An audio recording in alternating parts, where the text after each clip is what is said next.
Hare Krishna devotees, today we are going to discuss about austerity of speech.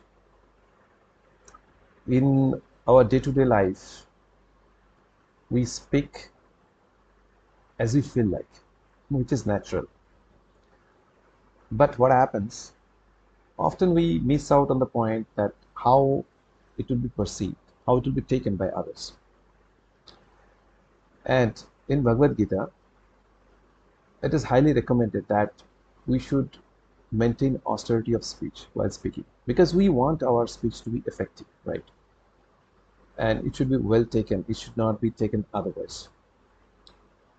But by default, the way we speak, mostly it is, especially when we are having some emotions within us, especially not so positive emotion, then often we end up speaking something which may not be taken in the right way by others. Now, even though when we are speaking with our best of intentions, but if we are not going to uh, take note of these points, then we may miss out on the way we can communicate properly. So, what Bhagavad Gita speaks about austerity of speech, that is the 15th verse of 17th chapter. And this verse is about how we can communicate with proper austerity in our speech. And the verse goes like this. अनुद्वेगाकरं वाक्यं सत्यं प्रियहितं च यत् सद्भाय अभ्यसानं चैव वन्मय तपोच्यते अनुद्वेगाकरं वाक्यं सत्यं प्रियहितं च यत् सद्धाय अभ्यसानं चैव वन्मय तपोच्यते. And the translation is, austerity of speech consists in speaking words that are truthful, pleasing, beneficial, and not agitating to others, and also in regularly reciting Vedic literatures. Now, when we speak, our words should be truthful. Obviously, it should be truthful because without truth, there is no point. And therefore, truth is compulsory. But how we speak, at times people will say, whatever comes in my mind, I say on the face. I like to say on the face because, I believe in truth. But the point is, it should be pleasing also. Truth is not enough. It should be pleasing. And it should not be agitating to others. It should not create agitation in others' mind. We often miss out on this point.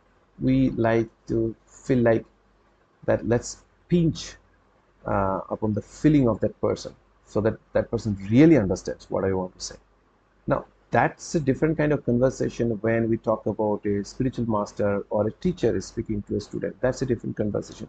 But in our day-to-day conversation, there also we try to agitate others. So our speech should not be agitating to others. That's very important.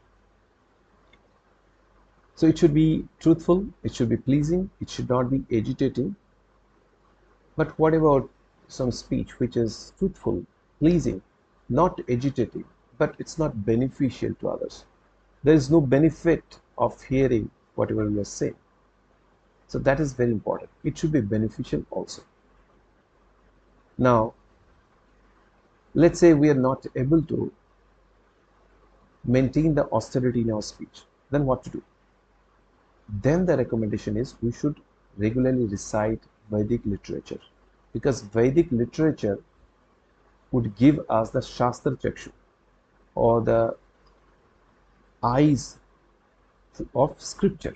We can see things from the angle of scripture, and that vision is always true. That's the real truthful vision. Whatever we see in general without the knowledge of scripture, that we may say that whatever I am seeing, I am telling, but that may not be always the truth. So We may even miss out on the uh, in the beginning of by speaking uh, untruthful things, because we may not understand what is truthful.